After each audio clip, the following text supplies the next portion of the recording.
Theo acted like he couldn't care less about the growing crowd around him. The cat was determined to show just how furious he was, all because he had to meet Iona. He had every right to be angry. Meanwhile, Elka, the chieftain of the Silver Wolf tribe, felt like the sky was about to fall.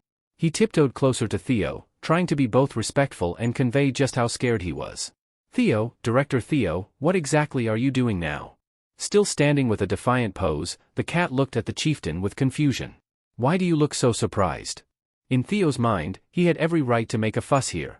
Since he was Siguan's subordinate, and Iona bowed to Siguan, she was basically Siguan's underling too. By the transitive property, Theo and Iona were equals. Got it? Theo flicked his cat ear, calmly explaining to the chieftain. But seeing Elka's face still drenched in sweat, like the words went in one ear and out the other, Theo put his hands on his hips and yelled, equal status, got it? Understand? Theo's shout left Elka speechless, while the onlookers started whispering more. Suddenly, the camp flap was flung open by a determined Iona. Theo recognized her immediately and smiled, ready to chat, but the archmage cut him off, shouting, shut up. Stop saying things that cause misunderstandings. Iona's stern face showed she had been dragged out by the commotion outside the camp, just waiting to scold the unruly cat. Theo, clueless as ever, was just happy to be led into the Mercenary and Mage Association tent. Inside, skeptical eyes bore into the small cat standing on tiny legs. This was a meeting for important tower matters. Why had Iona brought him in? Seeing the puzzled looks, Iona led Theo further inside without explaining to the people gathered around the map. She told Theo they were planning another attack on the red locusts. Turning to the cat, Iona asked, why are you here? Is it for the leak blade? Theo interrupted, saying no, that wasn't why he was here, it was about the wolves. His face showed clear displeasure. Down there, the wolf tribe was cleaning up the battlefield and doing various tasks, even though the original contract only required them to clean up the red locust corpses. This was unfair and way too much work for them. Instead of scolding Theo, Iona turned her gaze to a lizard man with spikes all over his head. I've been on the battlefield, so I didn't notice this. What do you think, Toro? Caught off guard, Toro stammered a bit. Well, we lizard warriors were all fighting, and the remaining lizards couldn't clean up the reclaimed territories themselves. Only the elderly and children were left, so we asked for their help. Theo couldn't accept this. He crossed his arms and spoke loudly enough for the whole tent to hear. No way. We need compensation for the extra workload. Seeing no support from the archmage, Toro hesitated and asked how much. Theo spread his small paws wide, angrily shouting at him. How dare you make my subordinates work without my consent? Each wolf should get 1 tower coin, at least. So give me 100 tower coins now. What? Hearing 100 tower coins, Toro slammed his hand on the table in extreme anger. What did you say? You're just a greedy cat. The table's noise didn't intimidate Theo. He clenched his fist, ready to face him, making Toro even angrier, about to crush the cat. No! Iona shouted urgently. Toro, this cat serves the great black dragon. Seeing Toro still wanting to crush Theo, the archmage sternly reminded him. Remember who secured and protected the 67th floor from the red locusts. Don't forget the leak blade came from him too. Seeing Toro's reluctant nod, Theo quickly added, yeah, I'm just the servant of the great black dragon, but without me here, things would be a mess. So, pay up, okay? Toro was furious. No one had ever dared talk to him like this in the whole Black Tower. His lizard underlings anxiously pleaded for him to calm down, but his hands shook with rage. Finally, he conceded, reluctantly nodding. Fine, I'll pay. After the noisy confrontation, peace returned outside the Mercenary and Mage Association camp. Chieftain Elka walked gently beside Theo, now carrying a large bundle of shiny tower coins. Theo lifted his round face, happily singing, walking beside Iona who said nothing, escorting them out. Once again, Theo, the clever merchant cat, proved his sharp tongue wasn't to be underestimated. Hugging the bag of tower coins, Theo didn't feel the weight at all, whistling cheerful tunes.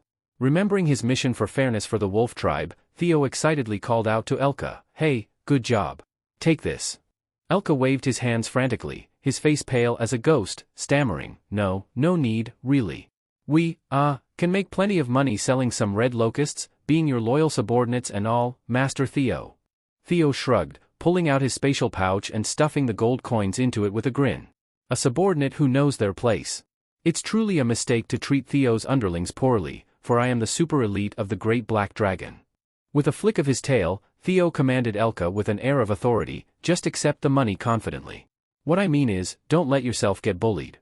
Hearing that, Elka realized Theo had a point and quickly nodded, smiling obsequiously. Yes, yes, Master Theo. The method might have been wrong, but the result was right, so he just went with it. Turning to Iona, Theo offered a friendly thank you. Thanks to you, everything went smoothly. Iona smiled gently. No need to thank me.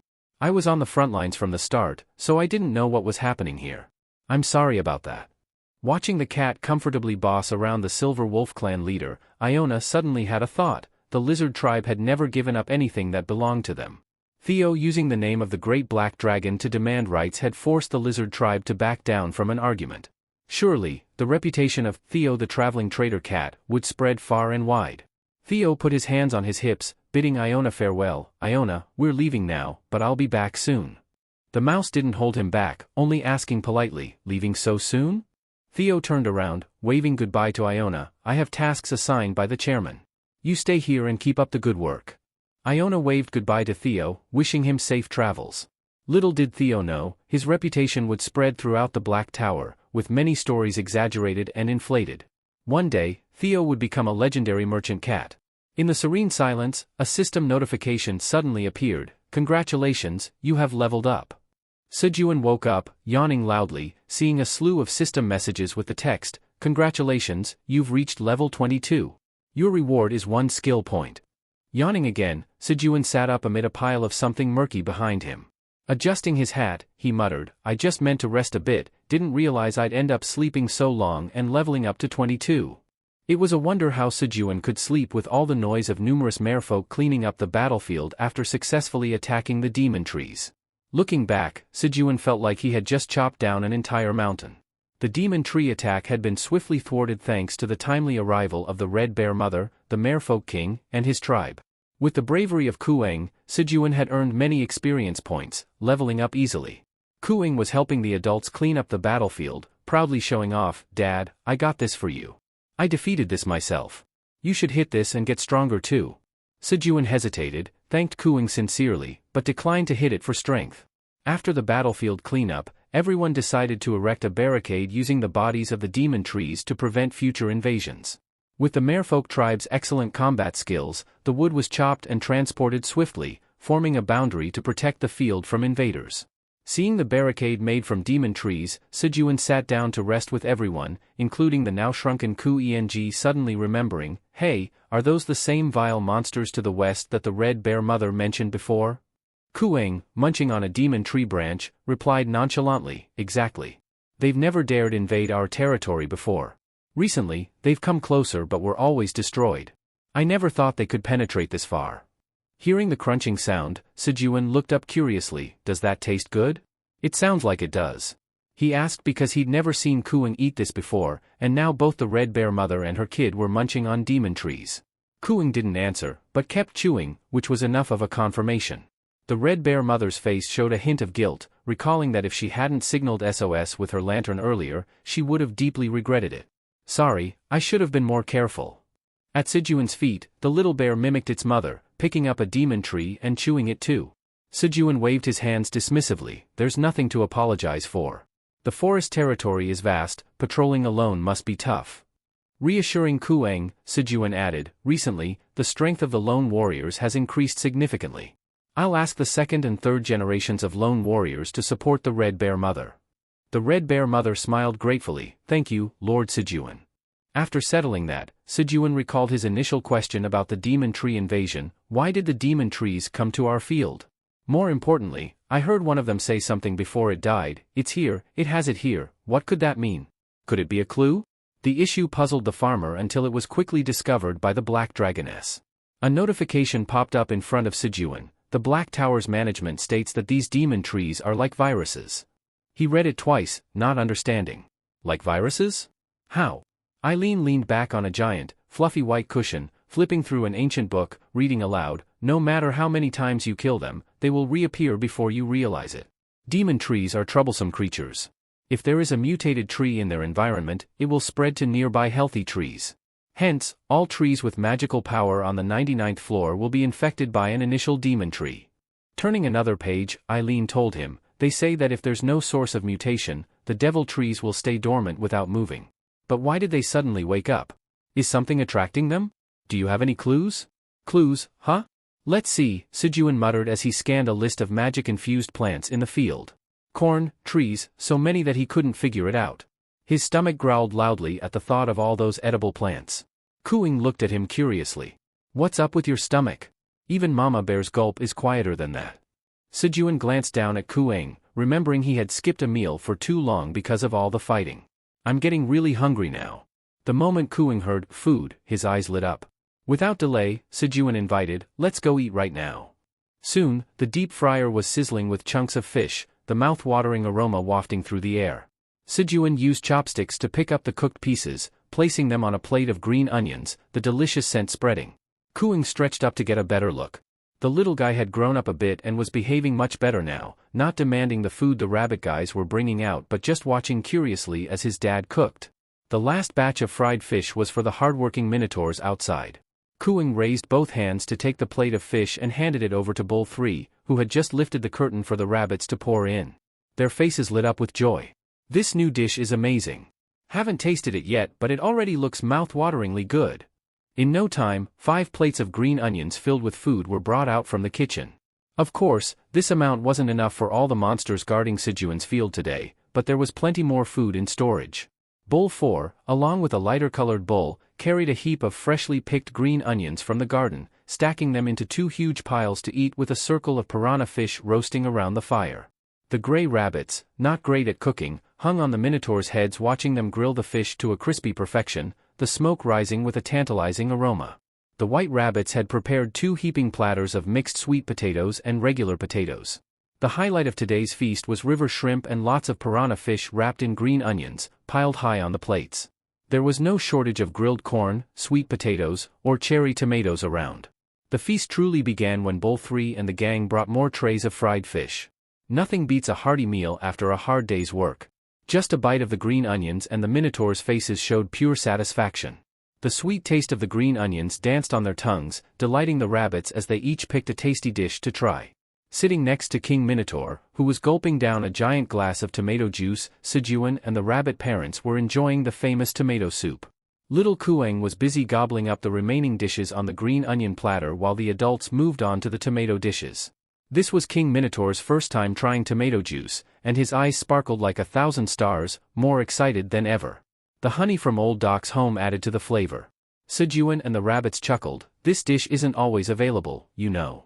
He grinned broadly, a mouthful of food, and asked Eileen across the table, how's the food?